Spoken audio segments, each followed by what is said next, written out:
The community of Kintor, about 530 kilometres west of Alice Springs, is one of more than 80 communities consulted on the Aboriginal Justice Agreement. I think will make a difference to keep their community safe and to build leadership up in the community to support the elders. There's no alcohol in this community, but people say addiction is a significant problem and any justice agreement must include rehabilitation.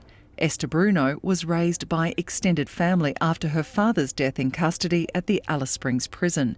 She's been to prison twice herself over problems with alcohol and anger.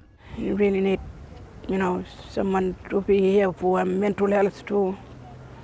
Yeah, we got that problem here too in Kintor. Thousands of Indigenous voices have now been included in talks about how to solve significant problems in the Territory's justice system, a system that many say is harsher on Aboriginal people.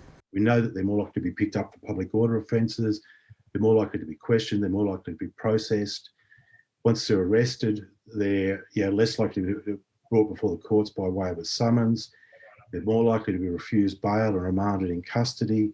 Aboriginal justice agreements flowed from the Royal Commission into Aboriginal deaths in custody. Professor Mick Dodson was counsel assisting on the commission and says this Territory agreement will work if government is willing to transfer some power to Aboriginal people. It would do what the Commission recommended, particularly getting a territory-wide focus with localised power of decision-making and involvement in policy, law and practice.